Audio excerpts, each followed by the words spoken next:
Good afternoon. Thanks for joining us on this Sunday for Healing Your Life with Soft Roast Recovery. I'm here with the CEO of Soft Roast Recovery in Jacksonville, Nick Padlo, as well as the clinical director, Erin Moran.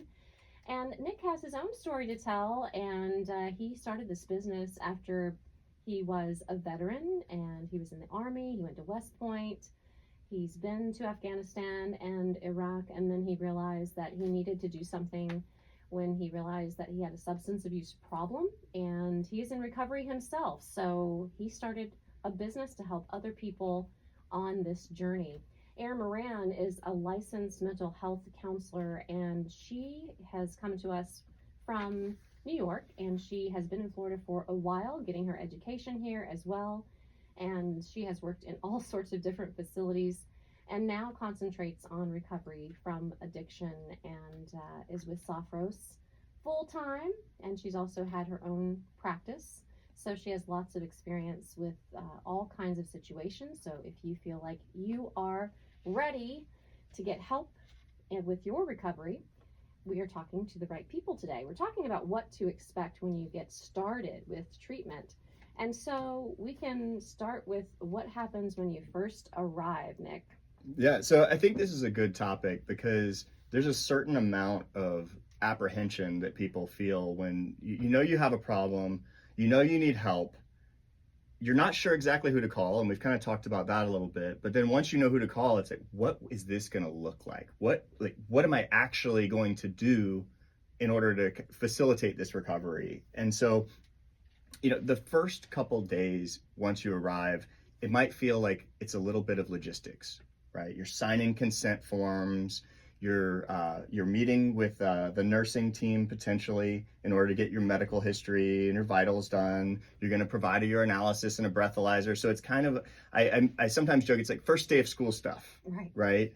And so that's kind of how you start out. And then you're going to meet with your primary therapist at some point and do what's called a biopsychosocial, which is just a fancy word for, Erin might not agree with me, but a fancy word for detailed history, right? Okay. So it gives the therapist an opportunity to get to know you well enough to form a treatment plan, like a roadmap for you.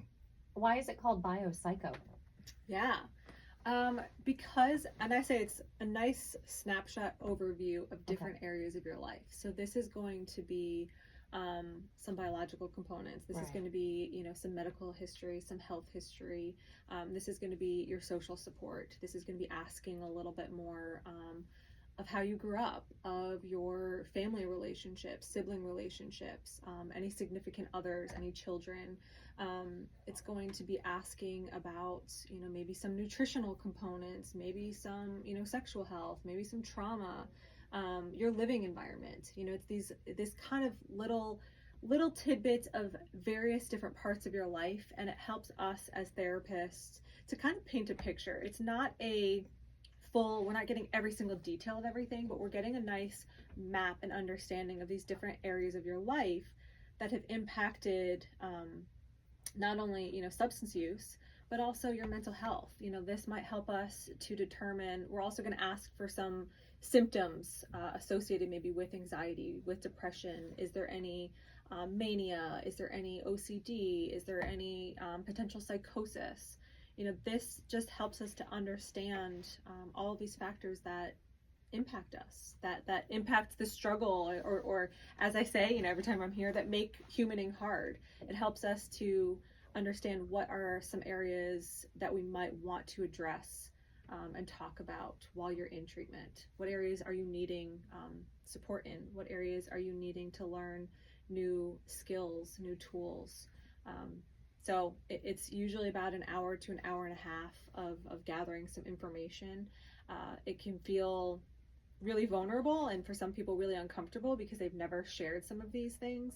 But I often say there's something about the therapy office that people coming in, sitting down on the couch, and the door closes, and I have people saying, I've never shared this with anyone. Or I have people very quickly start to tear up and are very surprised, like, what is happening? Like, I've shared this before and I've not had this reaction. And it's because that setting is, I view it as sacred. It's a really beautiful space that is safe, is warm, is accepting. My job is to hold that space. There's not much that I've heard that will shock me, or that will, I'll be like, oh my gosh, I haven't heard that. It's like, this is a human experience that we're all going through, and sometimes doing it very alone. And so having this space where someone is just saying, I want to know more, and that there's no consequences to sharing more other than to being seen and held, and to learning ways of healing, ways of getting out of the darkness, so to speak. So yeah, that's sort of that first, and it's going to create a lot of potential anxiety and potential discomfort. But it's something that's to be expected, and we're going to hold space for that, and talk about it. And you get to that place when you obviously arrive, because there's a process before you even arrive to soft rose recovery, because obviously there are folks listening right now that might just have some questions and they're not sure if they're ready for treatment, but this is after a vetting process of you're ready to go, right? Right. It's kind of a two-step process is how we look at it. The first part is just an assessment. And that just means you come in for an hour, you walk around and tour the facility, you get to meet us and learn kind of what makes us tick, and we get to meet you and learn what makes you tick, and we just kind of hear your story. At a very high level, and what you're struggling with, and how we might be able to help you. And those are, very low commitment on behalf of the client, right? There's no cost, there's no commitment. You're just coming in to talk for an hour. And then by the end of that hour, if you say, okay, this is something that I want to pursue, then you go through with admission. Is kind of where we picked up today, is that admission day. Right. And when you're talking about the first assessment, I think it's important for people to know, like you said, you close the door. It's very private, correct? It's private, it's confidential, it's something that, I say this, and as people are probably hearing it, they're like, oh, I have to share, about my mom, and, about my relationship with food, or, all of these things. And it's like, yes, but we're never going to force you to share anything you're not comfortable with. And what I hear time and time again is, this feels so good. This is something that, I'm going to say what I say again, the ingredients of addiction, or I say addiction, or even unhealthy behaviors, toxic experiences, are isolation, avoidance, and shame. It thrives in the darkness, in keeping things hidden and buried. What we're asking for is recovery, and recovery of unhealthy relationships with substances, but even unhealthy relationships with our thoughts, with our feelings, and with our behaviors, with ourselves. And what that is, recovery is openness, vulnerability, connecting with others. It's being so honest. It is saying, here are the things that I keep hidden, that I close into my closet, I don't want others to see, and it's showing them. And that is so scary and so hard. And it's also freeing. It is liberating, because where as therapists we come in is we say, you're not alone. You're not alone in that. And that also in itself can feel like take the weight of the world off of our shoulders. So right. We go at people's pace. It is private, it is safe, it is confidential. But it's also, we're not going to force you to share something you're not comfortable with. We're going to follow your lead. Yeah, and I think most people can relate to that. Even if you have no issues with substance abuse, if you have a behavior you're not happy with, you've probably hidden it for some time. Yes. And so things thrive in the dark, as we know. And so if you are ready to at least ask some questions before you start this process of recovery, you can always give Soft Rose Recovery a call at 904-439-4805. Again, that number is 904-439-4805. And we're talking about what can you expect once you make that decision, you need help, and then you arrive at Soft Rose Recovery. What happens when you get there? And so we've talked about the initial assessment, and then after that, what decisions have to be made, and where do you go from there? I think that decision is made after you come in, you talk with us, you see the facility. We'll come up with our recommendations, but there's a choice to be made. We're not going to force anyone to do treatment. This is a commitment. This is time. This is energy. This is emotionally a commitment. And so at that point, you're saying, yes, I'm wanting to do that. And I think Nick kind of went in. You're going to meet with a lot of different treatment providers at the center. Nursing, therapist, doctor. but a lot of it is signing consents, agreeing that like, I'm willing to do this, I'm willing to do this, and making sure that there's nothing that's surprising you, that there's nothing that you're like, well, I didn't know about this. We want to make sure that this is informed and setting you up with the most success. Most of us have had things in the dark. We want to bring as much to light as possible, both within our own internal behaviors, but as well as treatment. If there's things that feel blindsided, that's going to take away trust. Yeah. And so just for practical purposes, for people to understand what your facility is like, because obviously I've been there, it's very welcoming, it's beautiful, and peaceful, I would say. So it's not a doctor's office. I wouldn't say that. It's not clinical, in my opinion. So I think it's important for you to let people know, okay, yes, you have to come in and fill paperwork out. It's, it's practical that you would have to do that, sign some things, get some tests. So what else is involved in that process before you actually start, I guess I would say, the work, to get into therapy? And is there anything else required, Nick?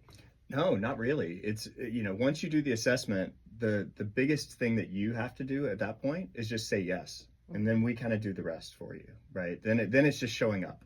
Yeah. And we'll guide you through that process. And so there's not, people often say after the assessment, well, what do I need to bring? Is there anything I need to do? And I'm like, just show up. Just show up as yourself.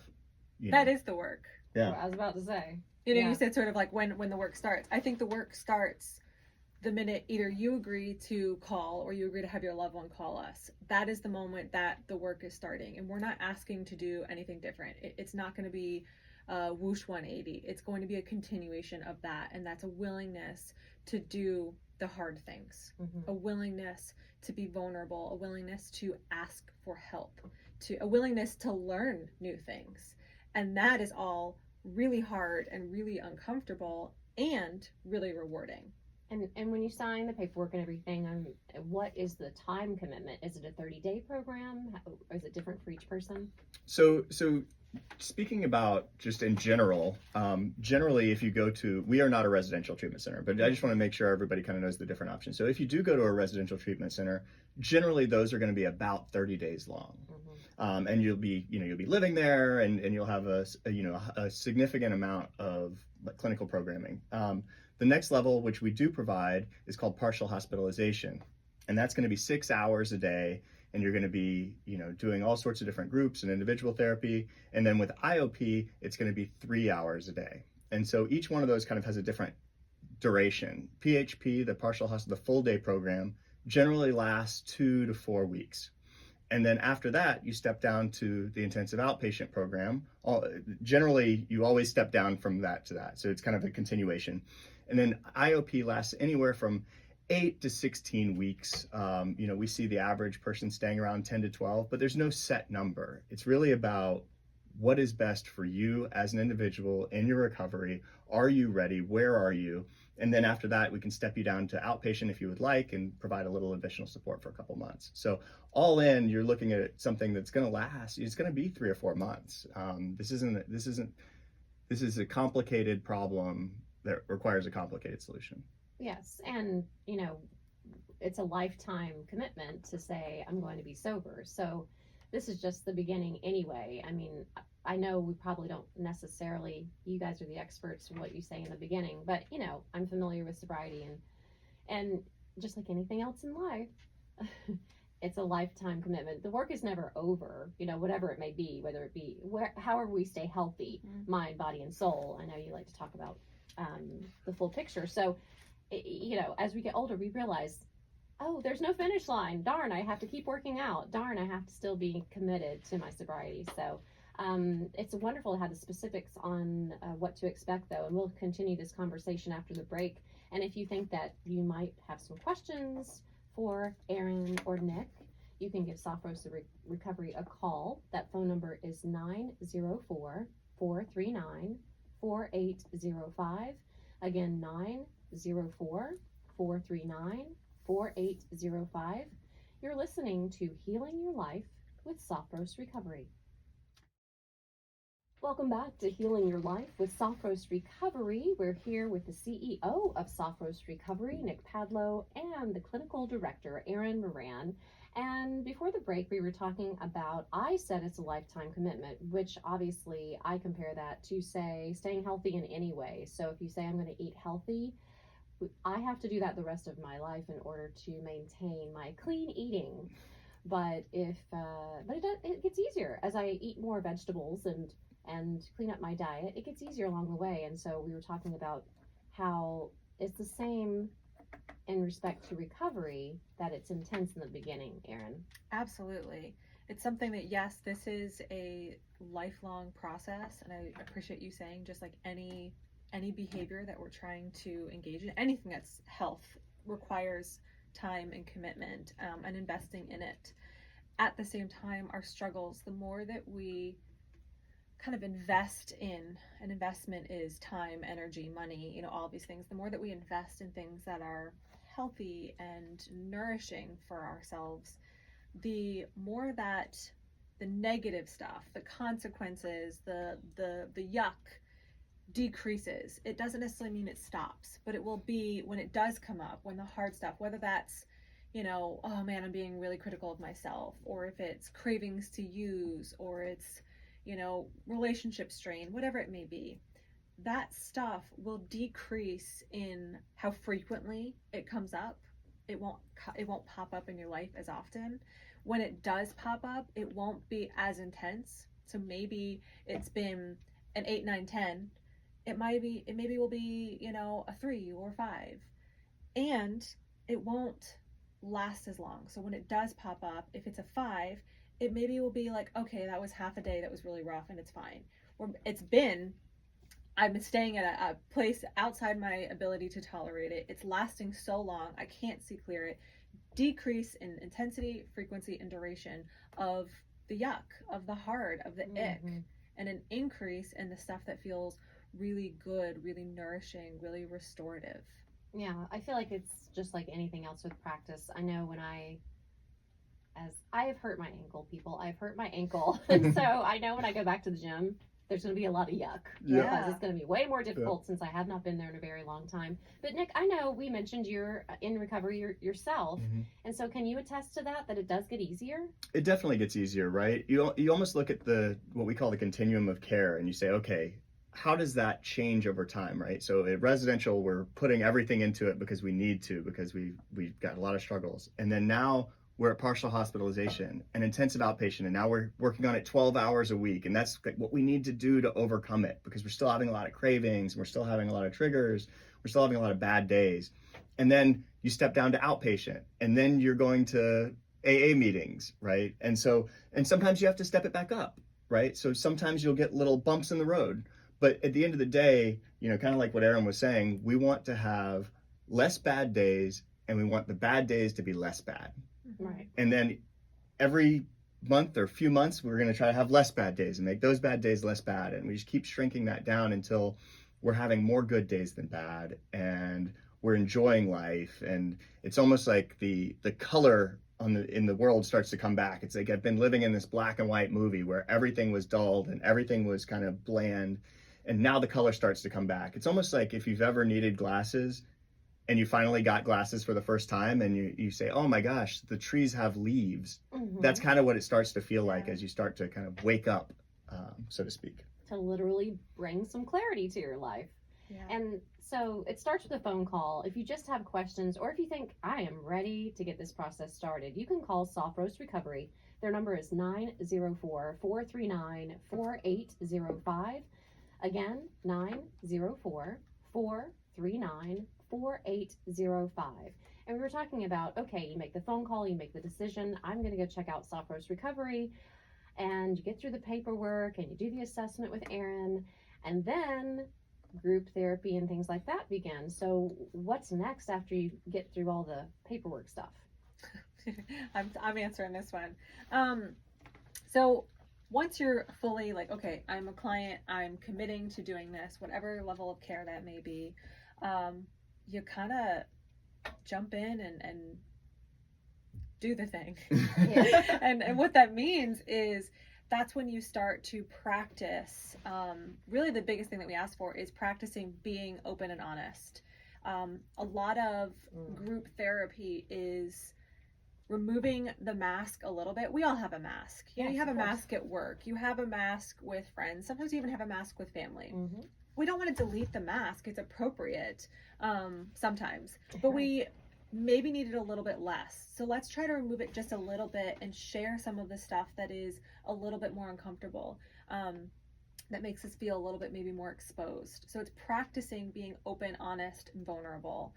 It's also being willing to receive feedback, learning about some of our blind spots, learning about areas of our life that we didn't know. Maybe we knew there was a pattern, but we didn't know what it actually is looking like or what's feeding into it. So we start to learn some of those blind spots to decrease them.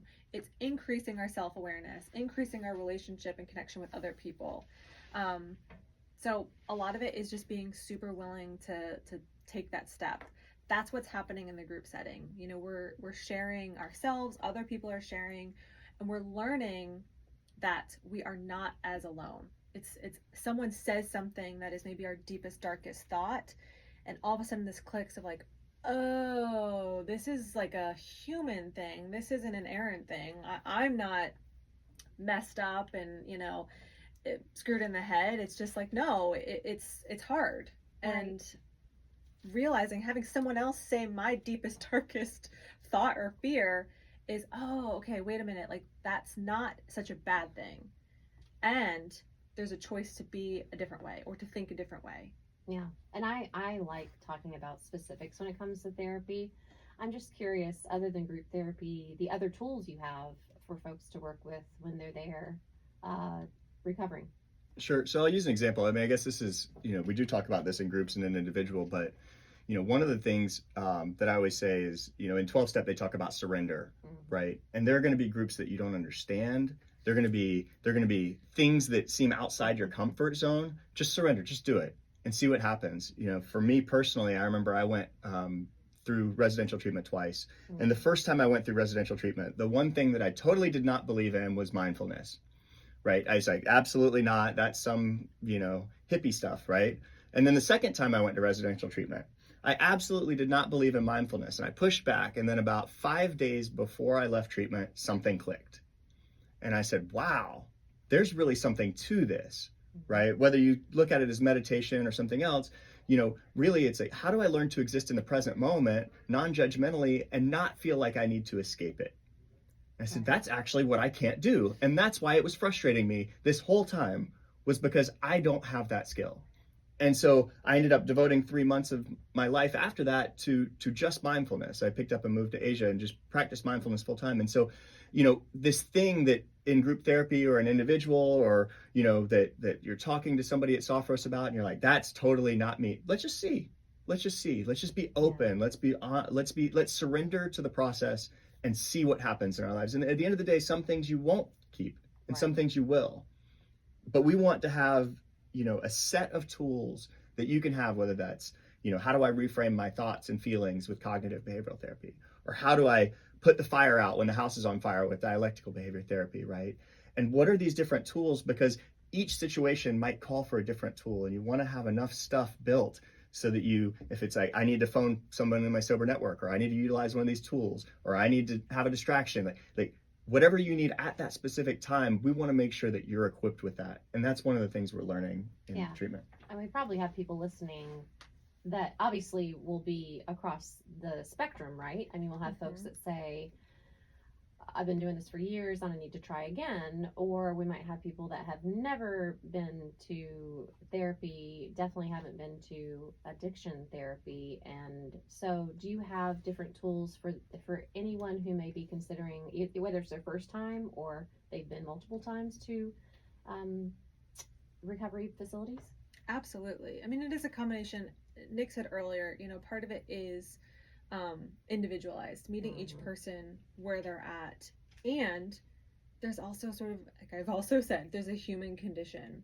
So I love the metaphor that often I hear Nick say is, just because if I'm wanting to work on biceps, I don't just go to the gym and, do some curls and being like, cool, I got it done. I have to continuously on a repeat schedule continue to go and work on my biceps. I have to sometimes do the same thing over and over again because we're leveling up, we're increasing, we're taking little bits each time.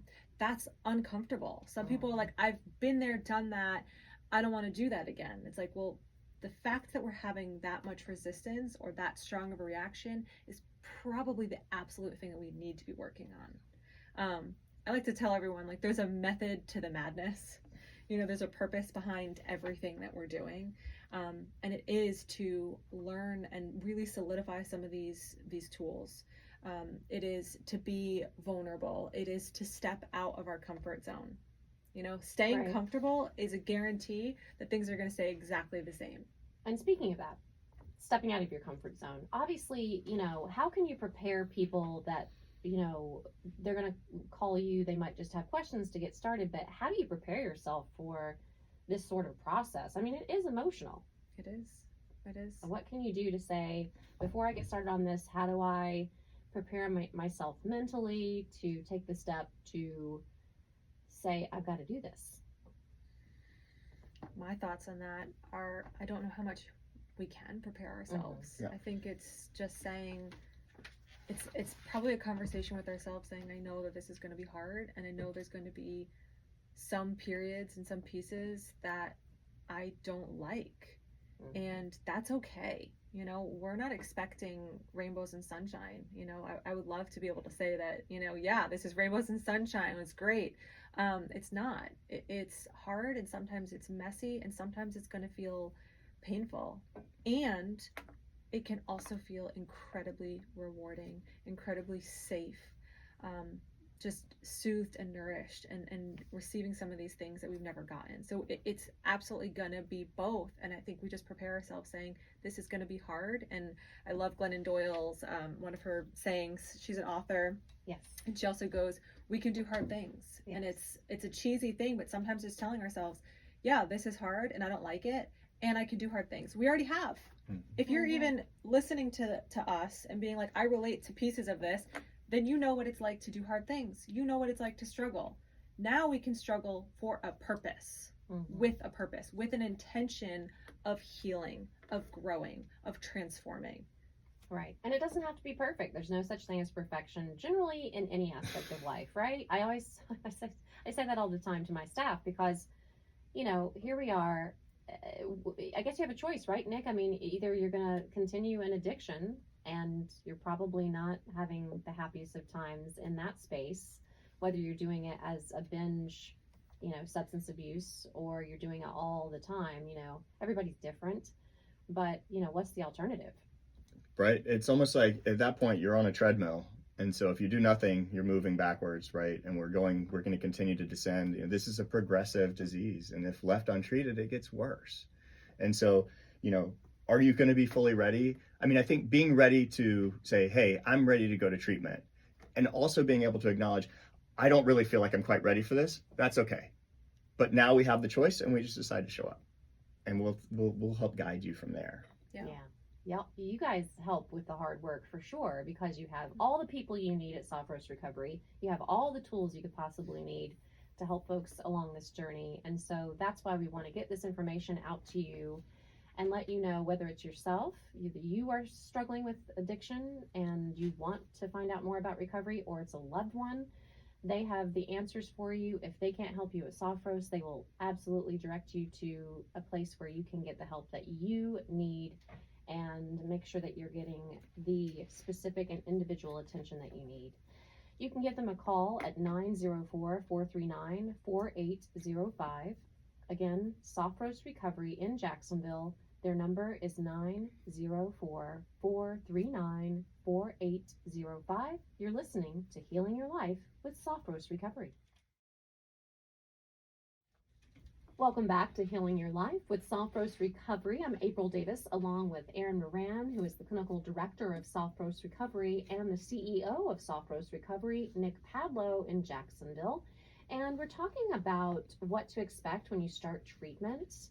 And I was discussing, nothing is perfect in life. And so it made me think, what if you're in treatment and you slip and you drink or you use again? What happens, Erin? Yeah.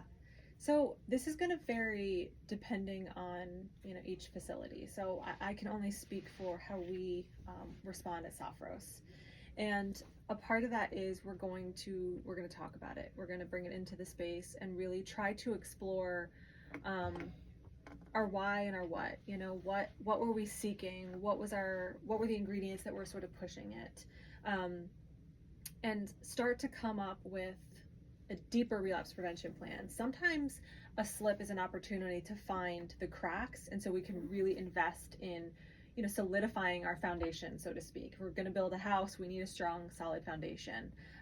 If there's any cracks, let's look at them. So sometimes it's a beautiful opportunity to really take a look at the people, places, and things that are setting us up for things that aren't healthy and nourishing, setting us up for failing at this.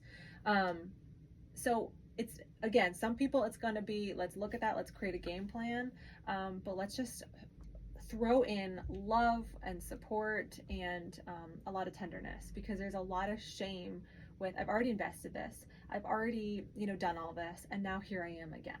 Usually people who do have a slip or a relapse or a lapse are already being really critical on themselves. They're already saying the worst things to themselves. And so we want to stop that, because like I said, shame makes addiction thrive. I don't want a lapse to then continue. We want to stop it now. And so what we do is, when I say normalize it, it doesn't have to be, relapsing doesn't have to be a part of the process, but it can be. And so I want it to be an opportunity to learn, an opportunity to grow. And if we see that someone is really struggling and maybe the level of care that they've been in is not a good fit, we're going to reassess and reevaluate. So that might be stepping up. It might be going from IOP, like Nick said, maybe it's outpatient back to IOP, or IOP to PHP, which is the full day. Or maybe it's referring to residential or a detox. Maybe some people can't help just driving to the liquor store. Yeah, then maybe we need a little bit more accountability. Maybe we need a little bit more barriers to that. But it's always going to be a conversation surrounded in so much love, because I do not want that shame to take hold. I want to say, okay, it happened. Let's look at it and readjust. Right. And I think it takes some of the fear out of the process, because we all know, clearly you couldn't have every single person that comes through your door and get into the program just say, oh, I'm never going to use or drink again. We just know the statistics are not there for that. So, but there is a difference between, I slipped up and we can get back on track. What happens, is there a certain time when you say, maybe we need to take a break, or what happens if this is something that's happening daily? Well, there's a few things, kind of like what Erin said. We can, step up in level of care. We can change our approach. Sometimes it's like we might need to change medications, right? So there are different medications for, anti-craving, or, at an extreme, there's a, medication that you can take that makes you ill if you drink, right? And so it's like, what do we need in this specific situation to get this back on track for you? And if we can't do that at our level of care, if it's not enough, if you need to be at residential treatment where you don't have access for 30 days just to let your brain reset, then we'll refer you to that. So yeah, and it sounds like you probably have that assessed before they come in to your treatment program. But I'm sure you have very specific examples. Right. It's a constant reassessment, right? We're constantly reassessing where we are and what we need at that time in order to be successful in our recovery. Yeah. And it's a conversation. That's the thing that, I think some people are expecting to get scolded or yelled at, and it's a dialogue. It's okay. So what we tried isn't working. Let's reevaluate. Let's reassess.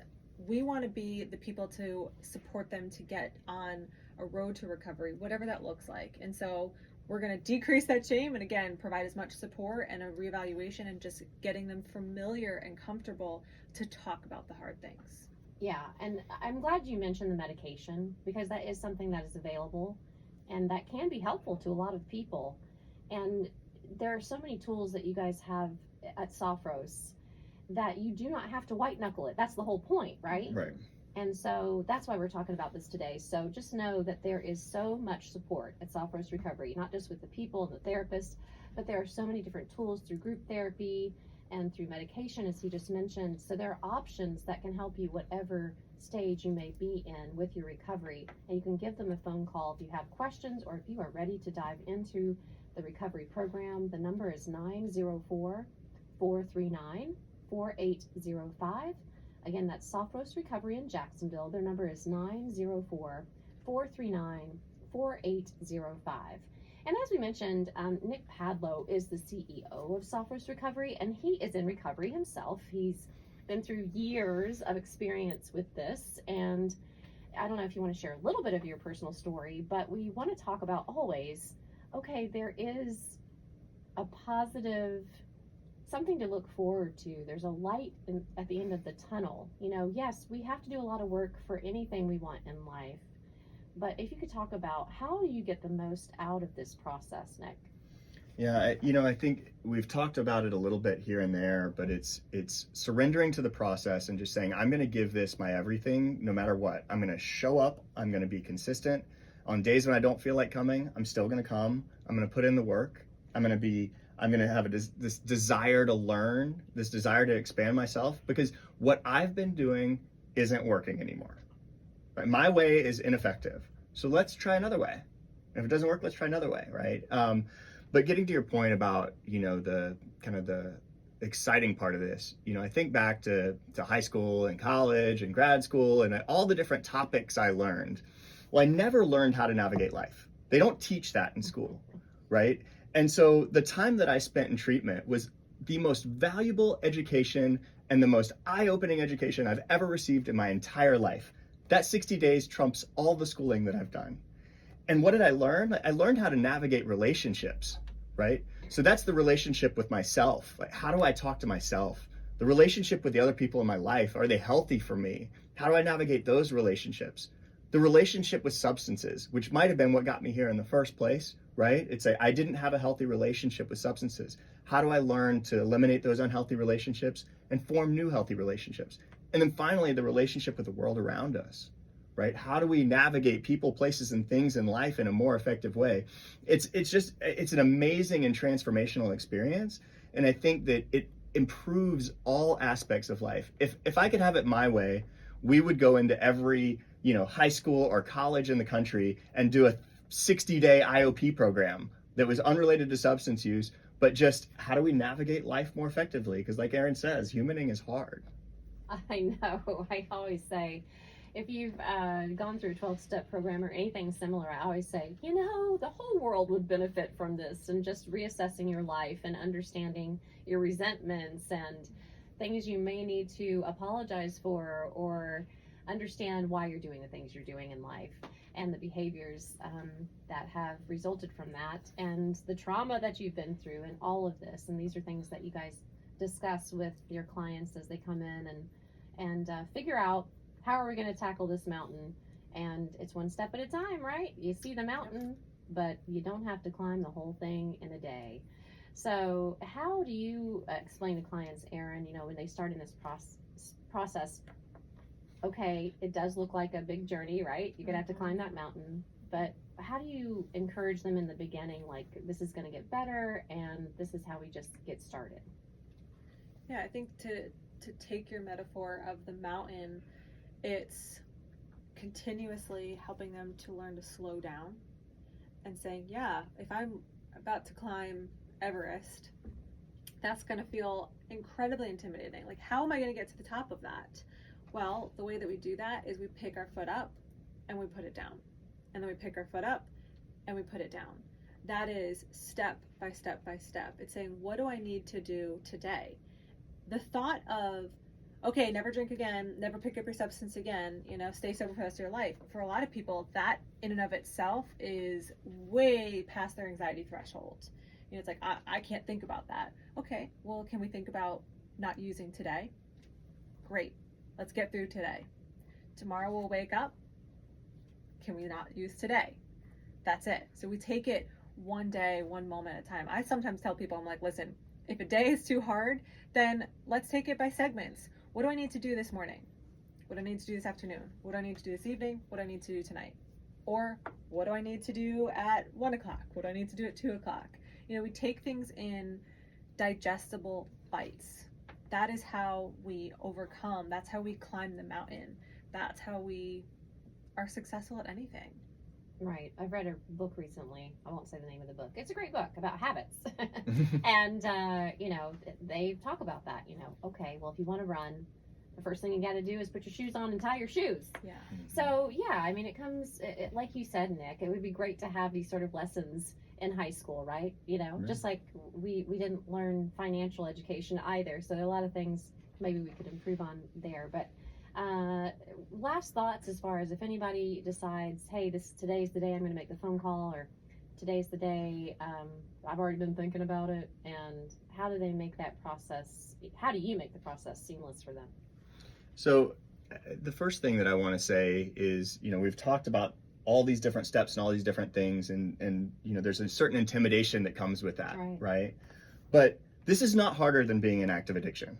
No. Being in active addiction is harder, right? It is worse. Good It is point. more anxiety inducing and depression inducing. Like being inactive, that is the worst case scenario. So, and what you'll find is, I think for most people, like they enjoy this process once they get into it. So while it might seem intimidating, like this is a journey, and it's something that once you start, you'll start to appreciate it, because not only are you going to be learning all these new skills and tools, but you're also going to be starting to get time in recovery, sober and clean. And so as you get that time, you're going to start feeling better. Like your body is going to start feeling better. Your mind is going to start to heal. And so you're learning new things, you're healing, and it's actually, a very pleasant journey for most people. And so, the hardest part is just, you've already admitted you have a problem. You make that initial phone call. You come in and hang out with us for an hour, and we share our story, and you share your story. And then you just say, okay, I don't know what this is going to be like. I know I heard Erin and Nick talk about it for an hour on the radio, but I don't really know what it's going to look like, and that's okay. Right. But I know I need to do something. These people seem like they're kind, and so let's just give it a shot, because my way isn't working anymore. Yeah, what an excellent point. It almost anything, if you are in the depths of addiction, almost anything would be better than that. So Great point, Nick. And thank you so much, Erin, today for this wonderful discussion. And if you're ready to make that phone call to Soft Roast Recovery here in Jacksonville, give them a call at 904-439-4805. We have wonderful discussions every Sunday at 1 p.m. So hopefully you join us again next weekend for Healing Your Life with Soft Roast Recovery.